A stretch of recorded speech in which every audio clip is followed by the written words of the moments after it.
J'ai dans la main le dernier des petits dragons de la gamme Nikon, c'est le 70-180, ouverture 2.8, il vient d'arriver, on vous dit tout.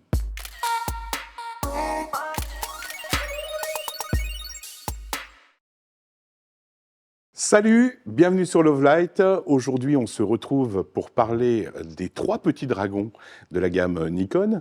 Trois petits dragons parce qu'en fait, on retrouve le 17-28 en ouverture 2.8. On vient de recevoir le 70-180 ouverture 2.8. Et bien entendu, ça vient compléter le 28-75 ouverture 2.8. Pour ça, je reçois Roland Serviel de Nikon. Bonjour Roland. Bonjour. Merci de nous avoir apporté cette petite... Ouais, et puis sympa le terme de petit dragon. Je connaissais autant, oui, les grands frères sont appelés les trois dragons. Donc oui, les trois petits dragons, j'achète. On a également Alban. Bonjour Alban. Bonjour, ça va? Moi, les dragons, je connais avec mes gamins, le dessin animé, tu sais, les dragons, Voilà. dragon 1, dragon 2. Alors on en parlait, Dragon Ball. on en parlait hors émission. Les dragons, ça vient de l'histoire du 2.8. Alors, j'ai pas la genèse de l'historique. Dans tous les cas, c'est vrai que les 2.8 Pro, qui étaient à l'époque les 14 24, 24, 70, 70 200 de la génération F et puis les remplaçants de la génération Z, en magasin, on les appelle les trois dragons. Et c'est vrai que c'est à la base les trois optiques qu'un professionnel a dans son sac photo. Voilà, Et alors mon là, cher Alex, alors, juste avant, on parle de dragon, passe-moi ces objectifs. Je vais vous montrer. Alors, déjà, les deux premiers, parce que selon on les connaissait, on est d'accord? Alors, ici, Mais voilà, fonctionnent les trois ensemble. un 17-28 en 2.8, voilà, qu'on va voir dans quelques instants. On connaissait à côté le 28-75. Et là, logiquement, tu dis, c'est pas lourd. Alors, voilà, on y arrive, super. 28-75, le 17-28, ok. Et là, vient de sortir, vient d'arriver pour compléter la gamme. On est d'accord. Celui-ci, tac, que je veux bien me repositionner, c'est le 72, 70. 180, pardon. 180. alors je voudrais En F2.8. préciser pourquoi on appelle ça un petit dragon. Parce que on est sur ces trois optiques-là, on n'est pas dans la gamme S de Nikkor, on est dans la gamme standard, avec quelques, on va dire, Compromis. compromis qui ont été Bien faits, effectivement. Mais on va voir qu'on y gagne quand même parce que ça compense aussi certains avantages. Alors, moi, je vais pas, Ouais. je vais pas spolier, je vais plutôt te laisser parler, Roland. La première chose, on est sur du 2.8.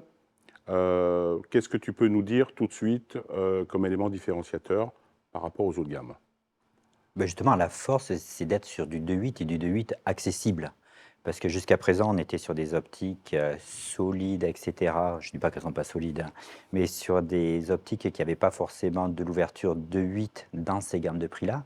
Aujourd'hui, on est sur des optiques qui sont entre 900 et 1499 euros hors promotion. Donc, pour de l'optique de 8, oui, c'est rare. Ouais, le prix. Parce que les dragons classiques, ils sont plutôt à 2500 euros pièce. Donc, ce que j'apprécie, moi, dans ces optiques, c'est qu'on peut très rapidement se faire un sac professionnel cohérent.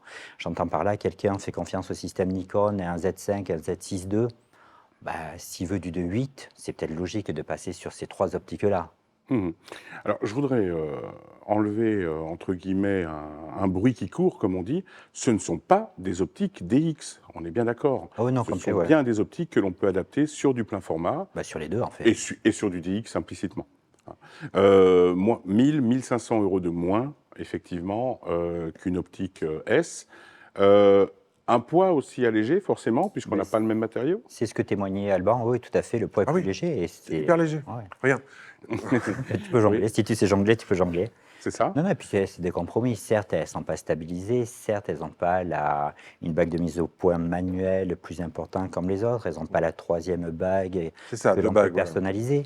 Mais il y a beaucoup d'applications photographiques où finalement, on n'a pas besoin de toutes ces personnalisations que l'on peut avoir. Alors, les optiques en elles-mêmes ne sont pas stabilisées, certes, mais Oui. on a quand même la stabilisation de Oui. l'appareil photo qu'on utilisera. Tout à fait, oui. Hein, c'est juste au lieu d'utiliser les 5 axes, on a 3 axes à peu près qui sont... Alors, j'ai plus les valeurs en tête, on Oui. sera peut-être un petit peu moins efficace quand il y a très très peu de lumière et qu'on est à main levée et Voilà. qu'on est sur des sujets stables. Oui. Mais Oui, mais à du aujourd'hui, quelqu'un qui se lance dans la photographie à la fois soit en réalisation professionnelle, son loisir créatif et qui veut avoir un bon rendement sans mettre des budgets énormes, Mhm. il a une solution complète à 2.8 qui est tout à fait correcte. Oui. Oui, c'est ça. Quand on dit budget énorme, c'est quoi? C'est quoi le budget d'un 70 180? Alors lui, hors promo, il est à 1499. Ok. Et la focale standard 2875, elle est à 900 et quelques. 900 et quelques. Alors, le 2875, hein, c'est Ouais. ça Et puis l'autre, il doit 900 et tourner. quelques. Et puis l'autre, il doit tourner dans les 1200. Vous m'accordez quelques erreurs parce Oui, que voilà, on est en les prix chiffres, public, c'est pas, etc. les chiffres, c'est pas toujours bon. D'accord. Et celui-là arrive au magasin, est déjà arrivé au magasin. Alors les deux Arrive petits bientôt. le sont déjà depuis quelques Oui, mois. ça, oui. Et le 70 180 de mémoire, c'est au mois d'août qu'il a été routé en magasin. D'accord. Peut-être Donc, des il est premiers déjà exemplaires dispo. juillet, oui, il arrive tranquillement. Voilà. Là, par contre, à l'opposé de d'autres optiques qui sont fabriquées chez Nikon, là, on a, par contre, quand on utilise le téléobjectif, Oui, cette hop, ça fois-ci, voilà, ça Oui, sort. tout à fait. Donc, ça fait partie justement des éléments différenciateurs, certainement aussi avec. Compromis. Avec Si le on veut une son des optique légère qui garde l'ouverture, Oui. ben ouais, en formule optique, on se doit d'avoir un système qui se déplace et qui sort. Ouais. Oui, oui. Voilà, bon, ça c'était important quand même de signaler, parce que Et puis en 70-5, il y a la taille de la main d'Alban. c'est ça, il est petit. Oui. Ben ouais, mais derrière, ça veut dire que dans la street photographie, vous êtes discret, vous la laissez sous un manteau, dans un sac, ça tient bien. C'est En vrai. voyage, on fait du trekking, ben oui, c'est Oui, ça c'est tourne. léger. Oui, oui. Donc il y a plein d'usages aujourd'hui et plein d'applications où cette recherche de légèreté avec une ouverture de 2.8 est différenciante. Oui, et puis il y a quand même un point essentiel, c'est le poids. On est relativement léger là-dessus. On est Ouais, à c'est combien? dans les 800 grammes pour la plus lourde des Pour trois. celui-là? Oui, Ouais. celui-là est beaucoup plus léger. 800 Donc grammes. 800 grammes aussi. Pour Ouais, la plus lourde. Oui, Ouais, donc un sac photo que on part avec 2 ou 3 optiques, on est quasiment au même poids que 2 grosses optiques que l'on pourrait amener. Oui, d'accord. Bah, ça c'est pas mal. C'est pas mal. Une dernière chose là-dessus, en montre la termes bague. de. Alors je sais qu'on ne dit pas tropicalisation chez Nikon. On parle plutôt d'étanchéité. Oui, d'étanchéité au ruissellement. C'est toujours délicat la tropicalisation. On a connu ça, ou les plus anciens, je n'étais pas encore là, mais il y avait des F3 qui avaient été tropicalisés, donc coulés dans la résine, mais c'était à Ah. l'époque de parties mécaniques. Aujourd'hui, avec l'électronique, avec les changements de pression, il faut que ça respire, il faut que l'air circule. D'accord. Donc on est plutôt sur on parle d'étanchéité au ruissellement, et plus on va monter en gamme, plus l'optique sera étanche. D'accord. Sachant quand même que la totalité des optiques et des matériels Nikon sont vendus à travers le monde entier, quoi. On a des distributeurs dans les Oui. zones les plus hostiles du monde, on a des boîtiers qui y vont et ça se comporte bien. D'accord. Voilà. La seule faiblesse, si je puis dire, de notre discours, c'est qu'on n'a jamais eu d'équivalent norme IP. Ça serait tellement facile de dire c'est de l'IP2, de l'IP3, de l'IP4, Bah, au moins, ça a le mérite d'être transparent. mais ce n'est pas le cas. Donc, Ok, très bien.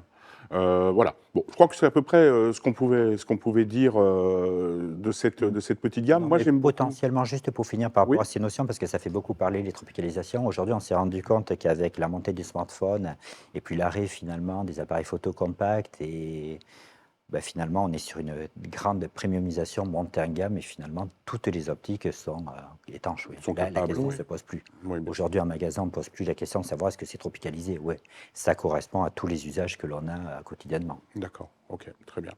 Voilà. C'est une petite série qui est, ma foi, fort sympathique. Une petite série. Tu casses bien ta tirelire. Petite Et par la c'est taille. une bonne passion. Quand Petite même. par la taille. Ah, bah, là, c'est la photo. Je me permets de dire, voilà, si je fais les trois, quand même, c'est beaucoup plus accessible, Voilà. évidemment, que la gamme fantastique qui y a au-dessus. Il faudrait. Est-ce que tu l'as testé, toi, personnellement? Parce qu'on sait que tu fais des photos. Oui. Ouais. Tu as joué avec? C'est quand je fais des photos, oui, tout à fait. Non. Tu t'es amusé à comparer? Tu t'es dit, Bon, après, la comparaison. C'est vachement dur de comparer. Ouais. C'est vachement dur de comparer. Parce En que c'est revanche, pas pour la ton même usage chose. perso, alors on parle du photographe. Hein. bah, Pour l'usage perso, tu es content d'être très léger dans le sac à dos. Ah oui, en vacances, c'est léger. Quand j'ai besoin d'un zoom, oui, je pars là-dessus. Oui. Oui. Et c'est vrai que moi, dans ma pratique photo, puisque tu me questionnes par rapport Oui, à oui, moi, voilà. je suis plus souvent sur du zoom en captation vidéo et de la focale fixe en captation photo. Parce que je n'ai pas une application professionnelle et que c'est la photographie de loisirs et de famille. Moi, 80% de mes images, c'est du 35-1.8. Mais parce que ça correspond à mon œil. Mais dans tous les cas, pour les usages de toutes les personnes qui nous écoutent, non, il faut ouvrir. Et je sais que j'aurai un mariage à faire, j'ai besoin d'être léger parce qu'on n'a pas tous la corpulence de notre ami. Ben ouais, avoir un Z5, un Z6 avec un grand angle d'un côté, le 17 Le 28. 17 combien? Le 17 combien? Est-ce que j'ai gagné 17-28? 17-28. Le voilà. 17-28 d'un côté sur une épaule et puis le 70 à 82 de l'autre, bah, je suis autonome, je fais un mariage et le soir je suis pas fatigué, j'ai pas mal au dos. Quoi. Ouais.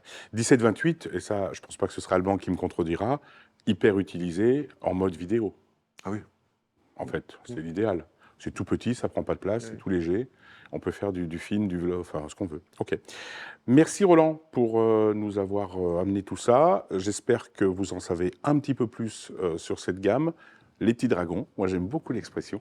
Bon, on la garde. On se retrouve Roland dans une prochaine capsule pour d'autres aventures avec Nikon. Merci à Alban, vous deux. à très bientôt. Merci. Et puis je vous dis à très très très vite. Continuez à nous regarder, continuez à vous abonner, continuez à mettre des pouces et des commentaires. Il arrive de temps en temps que Roland se promène sur les capsules et réponde en direct, himself, sur vos commentaires. Donc n'hésitez pas et on se retrouve très vite. Allez, bisous.